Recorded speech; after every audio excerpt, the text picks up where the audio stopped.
So several people have asked me how things are going here in Trinidad with the COVID-19 stuff, and are we opening back up and stuff like that. So I figured, since several people asked, it would be easier just to make a video. And but first, no, we're not open back up. We're still in quarantine. We've been in quarantine for going on 3 months now. So yeah, that's one thing in and of itself. But the other part of it is obviously it's affected a lot of people. And I know, a lot of people say it wasn't a big deal, or it was, overblown, or, or I don't know, even some people say it's fake, and that's fine. Everyone can, think what they want or whatever, but I can just speak for where we're at. It's been very real here, and it's affected a lot of people in a negative way. The effects of poverty are really shown in times like this, as to where we're here, where you have someone who is considered healthy here. They walk around every day, they go to work, do all the normal stuff or whatever.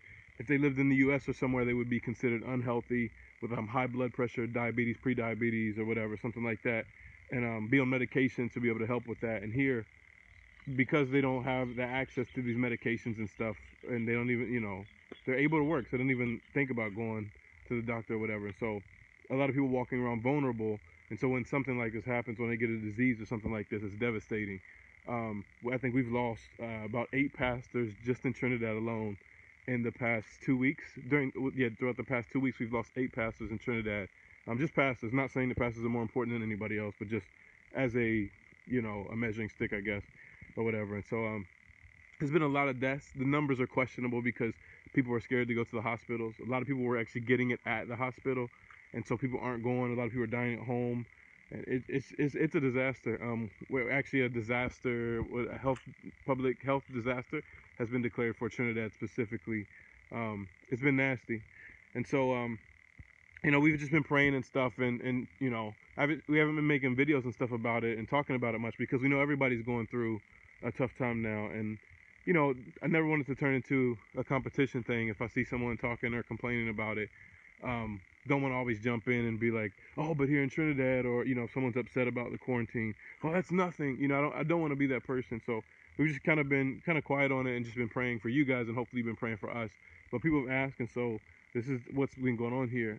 We have not, like I said, to make things more complex and more difficult, people haven't been able to work in 3 months, and this is, in our society here, a lot of people work day to day, and so they work for the day, and you go on like that, working for the day, and then buying the stuff they need for the day, and tomorrow you work for, so on and so forth. And so people have been out of work for 3 months, and so even though we have a day of the week we can go out, one day of the week per person, where they can go out and buy groceries for the family, people haven't been generating a lot of income. The government gave us a stipend of $75.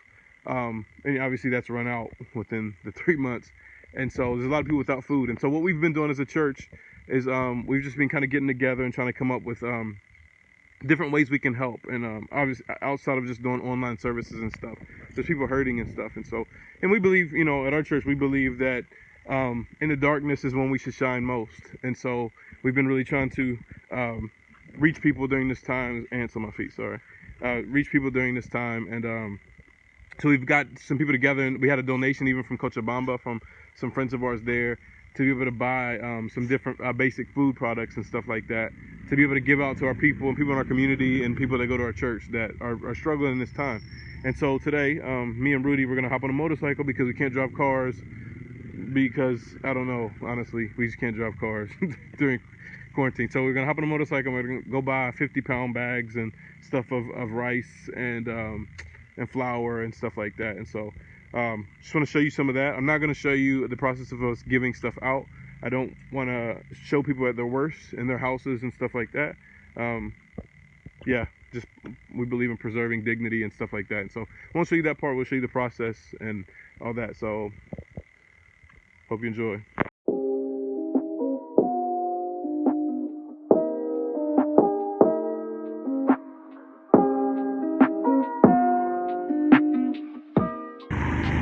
Alright, so we're at the place where they sell the rice. You buy it by the bag and such. You see the bags back there. So we get a big bag. The problem is they're taking a motorcycle, which is why 2 of us had to come. So we get that now. So We gotta get we get rice, we get sugar. Oh yeah.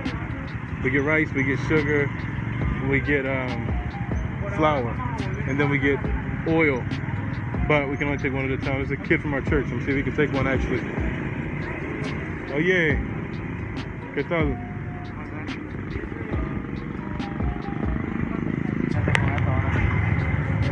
My beard's sticking out this thing. We got the yeah. We got the rice. Now we actually got a friend to take the rice. That worked out perfectly. Now we're getting the flour.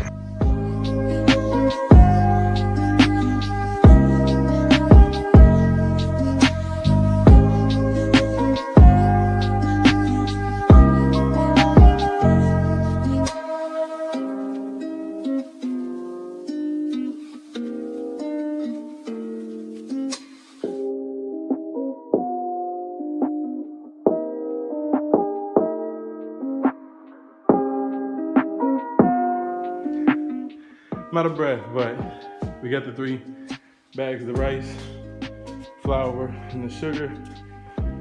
We're gonna get some, I can't breathe, y'all. I had to carry it out the steps. We went back and picked up some cooking oil and some noodles to add to the little bags. So hopefully in the next couple of days, we'll get this bagged up and rationed out to some people before we go back and do it again. So that's one of the ways that we as a church have been trying to help people in our community. We'll probably continue to do so for the foreseeable future. Even after this ends, people haven't been working for 3 months, and so you have 3 months worth of bills to make up one, and it's hard to make up 3 months of bills when you were barely able to make bills in the first place. So we're gonna keep doing it as long as we can, and hopefully as long as it's needed in the community to help people kind of get back on their feet as well. It's not a huge thing, but it's one less thing that people have to worry about buying and spending money on, and they can focus on kind of what they need. So we're trying to help out in any way we can, and so yeah, keep us in your prayers. Hope you enjoyed this video, and we'll see you next time.